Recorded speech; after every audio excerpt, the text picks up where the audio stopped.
Oliver had been to the works to be mended. Some troublesome cars tricked him, and the Great Western engine fell into the turntable well. Now Oliver was as good as new, but he was still worried about cars. "I'd rather not use them," he puffed to himself. But the cars sang songs rude and loud.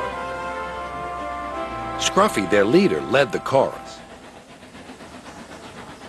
Oliver's no use at all, thinks he's very clever, says that he can manage us, that's the best joke ever. When he orders us about with the greatest folly, we just push him down the well. Pop goes old Ollie. Thomas, Duck, and Percy were shocked. "Be quiet," they ordered.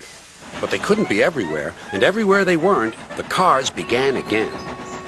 Oliver's no use at all, thinks he's very clever, says that he can manage us, that's the best joke ever.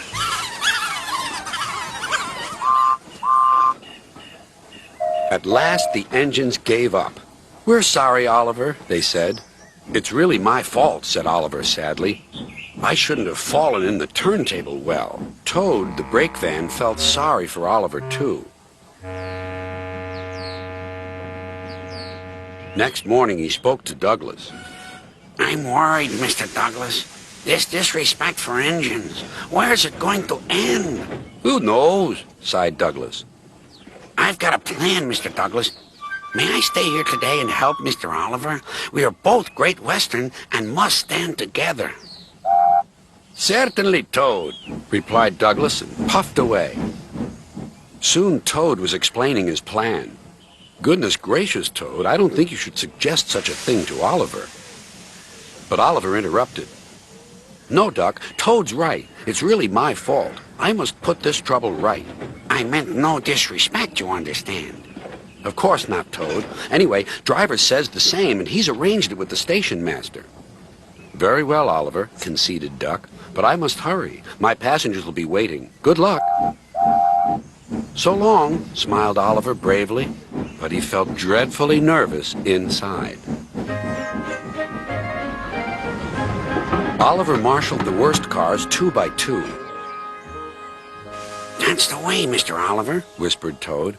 "And if you leave that Scruffy till last, then you'll have him behind you, and you can bump him if he starts his nonsense."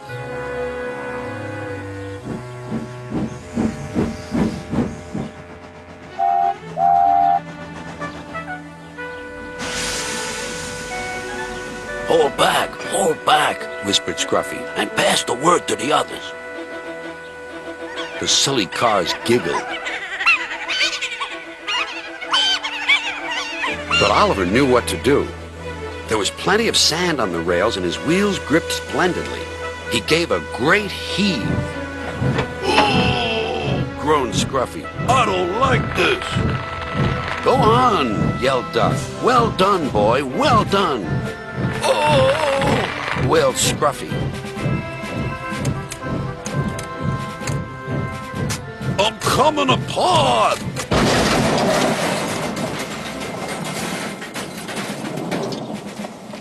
And he did.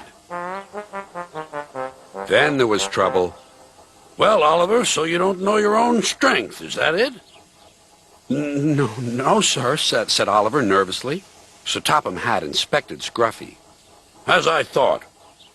Rotten wood, rusty frames. Maybe if we put you back together, you'll earn yourself a better name."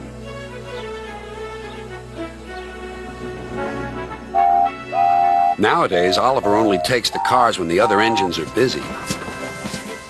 But they're always quick to warn each other.